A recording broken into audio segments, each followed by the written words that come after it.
I don't think it's made anyone safer, even though the sheriff's office has bent over backwards to make sure that they're respecting people's rights.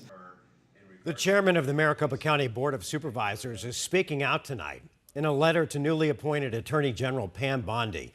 He's calling on the Department of Justice to drop their investigation into the Phoenix Police Department. He also used pointed words on the ongoing federal oversight of the Maricopa County Sheriff's Office.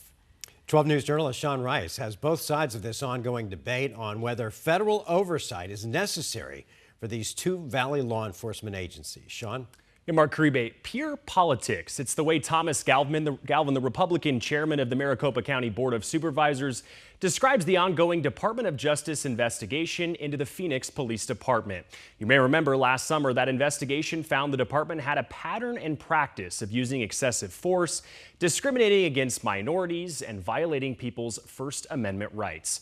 But does that mean they should be monitored by the federal government? Galvin believes that would do more harm than good. And I think it's vitally important for us to speak up on behalf of law enforcement officials and our constituents. Chairman Thomas Galvin says you'd be hard-pressed to find law enforcement agencies all across the country under more of a microscope than two that call the Valley home. That would be the Maricopa County Sheriff's Office and the Phoenix Police Department. Because of our experience with Maricopa County Sheriff, we don't want Phoenix Police Department to go through a similar experience. The Sheriff's Office has had a court-appointed monitor looking over their shoulder, working to ensure they comply with several court orders that have been in place for over a decade. Sheriff Joe had to have oversight because of all the illegal activities that he did by pulling over people. Federal Judge Murray Snow found that former Sheriff Joe Arpaio violated the constitutional rights of Latinos by racially profiling them during traffic stops and immigration sweeps. Since then, the Sheriff's Office has changed leadership 4 different times, passing the torch from Republican to Democrat elected sheriffs, but the mandates from that federal judge have remained. We have shown that there's been no racial discriminatory effects since that lawsuit was filed. We're still under that court-monitored system, which we think has just been really ineffective in terms of making sure that we can do our job of providing the resources to the Sheriff's Office to make sure people are kept safe. Galvin says he's heard from frontline deputies who say they spend more time filling out paperwork to comply with court orders than they do patrolling the streets of our country's 5th largest county. What we want them to do is their job, is to go out there and look for the bad guys so our county attorney's office can prosecute them and put them away. The alleged misgivings of the previous sheriff have had a major impact on the pocketbooks of taxpayers.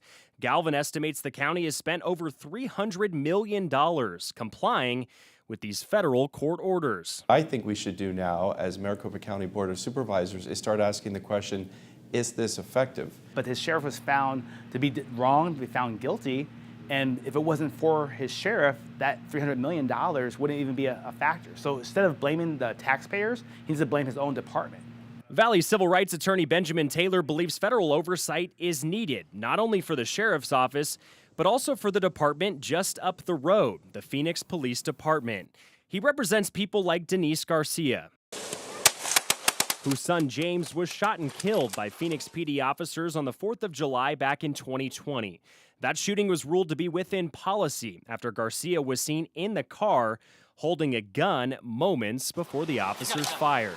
Clients are worried that nothing will happen and nothing will change. Phoenix police have since overhauled their policies and procedures after the Biden administration's Department of Justice published a scathing report on their conduct last summer.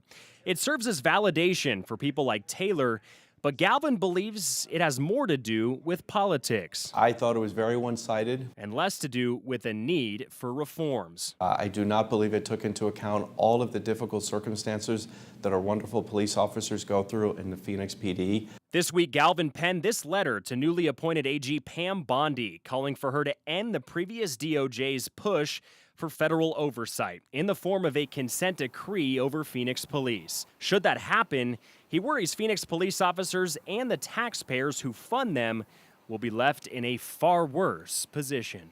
And in this system of ours in the United States, where we believe in local government, states' rights, and federalism, it's better if the local population decides the future of their agencies, not federal bureaucrats back in D.C. And this week, I reached out to the Bondi-led Department of Justice for an update, one we have not received in multiple months, on if they plan to pursue a consent decree against Phoenix police. They told me no comment.